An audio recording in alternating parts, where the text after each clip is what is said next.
In 1513, an Ottoman admiral drew a map.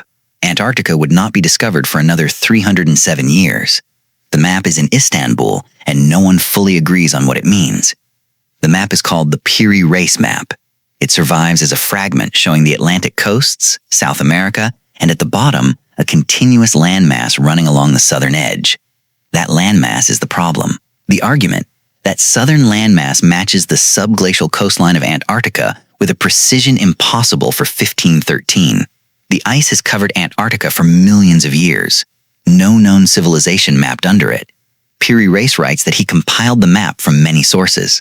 A chart by Columbus, Islamic sources, and what he calls ancient maps he does not identify. He was a compiler, not an explorer. The question is what he was compiling from.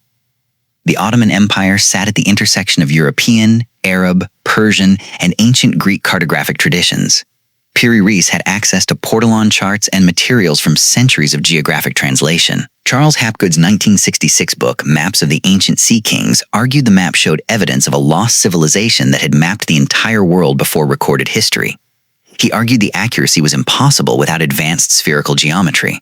Hapgood received one notable endorsement from Albert Einstein in 1953, who called the hypothesis not unreasonable and deserving serious attention. The letter is real.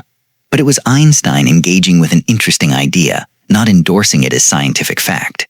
The Hapgood claim rests on one assertion. The bottom of the map corresponds to Antarctic bedrock topography revealed by modern seismic surveys. He argued the match was too precise to be coincidental. This is the center of the mystery. The problem starts with projection. Maps from 1513 did not use consistent projections. To match the southern portion to Antarctica, you choose which projection center to apply, and different choices produce very different results. The mainstream explanation is that the southern landmass is not Antarctica. It is an extended, distorted rendering of Patagonia and Tierra del Fuego combined with the Terra Australis convention. The hypothetical southern continent every mapmaker of the era drew somewhere at the bottom of the world. Antarctica was first sighted in 1820.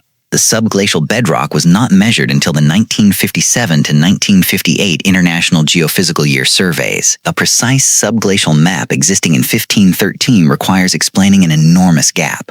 Here is the subglacial argument's fundamental obstacle.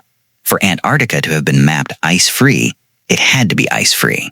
Antarctica has been substantially glaciated for 14 to 34 million years. The last time its coastline was ice-free predates any possible human civilization by an enormous margin. The seismic data Hapgood compared to the map were the first subglacial measurements ever taken. The comparison requires believing prehistoric people accomplished what required 20th-century technology, and that the result survived in a chain of copies to a 16th-century Ottoman admiral. The Piri Reis map is genuinely impressive for its time. The African coastline is accurate, the Atlantic distances are reasonable, and portions of South America are better drawn than contemporary European maps. Something interesting was happening with his sources. The question is whether it requires ancient mysteries or a richer Islamic cartographic tradition. The Arab and Islamic geographic tradition was more sophisticated than medieval European cartography. Al-Idrisi's world map from 1154 is more accurate than most European maps of the same century. Piri Reis may have had access to Arab or Persian sources that no longer exist. The Columbus connection is interesting on its own terms. Piri Reis used a chart from a sailor who had sailed with Columbus on 3 voyages. Columbus believed until his death he had reached Asia. The chart would have reflected that distorted understanding of the Western lands.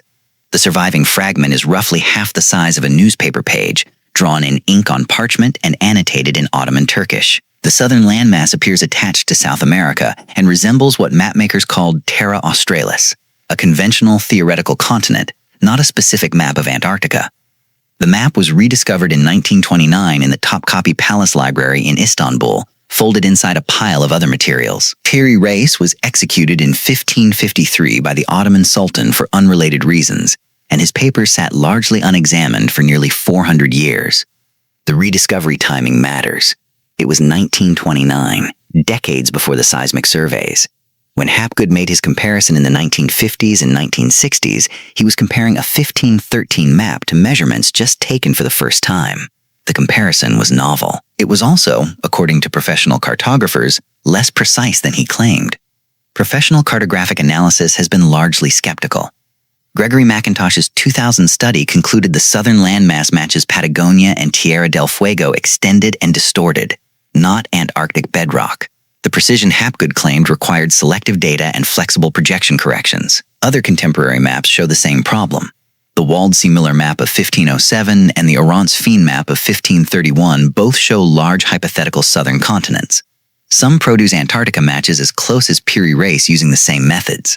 None is taken as evidence for ancient cartography. The Orange-Fien map of 1531 places its southern continent beneath Asia in the Pacific, directly contradicting Antarctic geography. The ancient cartography method selects matches and ignores contradictions. Setting the Antarctica question aside, the Piri Reis map is genuinely remarkable for 1513, 10 years after Vasco da Gama, 21 years after Columbus. Piri Reis synthesized sources from multiple traditions into an Atlantic map impressive for its era. The Antarctica hypothesis cannot be definitively disproved. You cannot prove no ancient civilization mapped Antarctica. What you can say is there is no other evidence for such a civilization anywhere. No settlements, no tools, no genetic trace, no corroborating records of any kind. The Ice Age timing makes the hypothesis difficult. A sophisticated maritime civilization would need to have existed before 12,000 years ago. The oldest writing is from 5,000 years ago. The oldest confirmed maps are from 4,000 years ago. The required civilization predates these by a factor of 3 to 8. A more modest possibility, sailors, Arab, Polynesian, Phoenician, or unknown, reached high southern latitudes before official European discovery and produced rough geographic notes that reached Ottoman cartographers. This would not explain sub-glacial precision, but might explain better southern knowledge than expected. The mystery has psychological pull because it requires the standard history of civilization to be fundamentally wrong. Most ancient civilization map evidence has this property. A powerful predecessor that left no other trace. The absence of corroborating evidence is sometimes framed as itself suspicious, which is not how evidence works. Piri Reis was a professional naval officer. His sailing manuals contain precise Mediterranean charts and practical navigation notes. The 1513 world map was almost certainly an attempt to compile the best available geographic knowledge for practical use, not a mystical transmission. Here's the genuine mystery requiring no ancient civilizations. Piri Reis says he used a Columbus map. We have no idea what that map looked like. Columbus's personal charts have never been found. The Piri Reis map may be our only indirect window into what Columbus thought he had drawn. The map's marginal notes reference Columbus and ancient sources.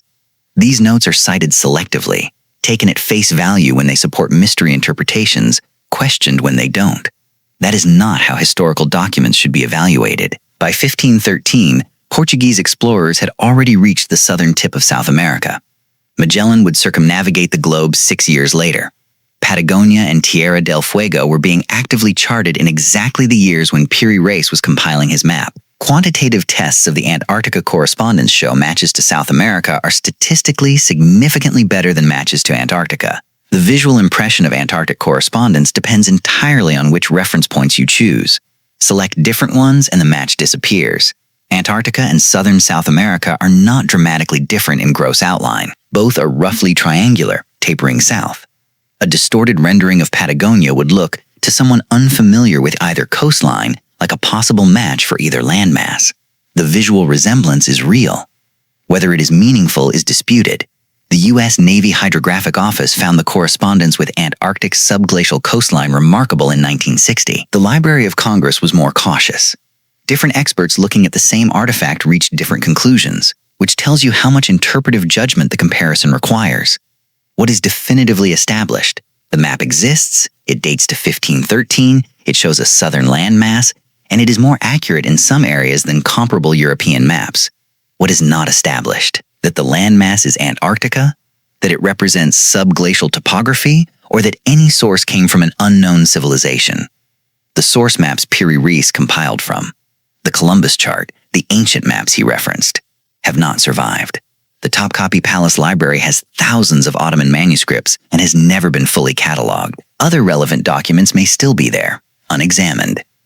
The Piri Reis map is the central exhibit in ancient cartography arguments, typically cited alongside the Orange-Fien map and others. Each map compared to Antarctica involves significant interpretive choices. Multiple maps offering partial matches under flexible methods looks more like confirmation bias than independent proof. We do not know where all of Piri Reis' sources came from. He had Islamic sources that no longer exist, a Columbus chart that no longer exists, and ancient maps that cannot be identified. The mystery is real.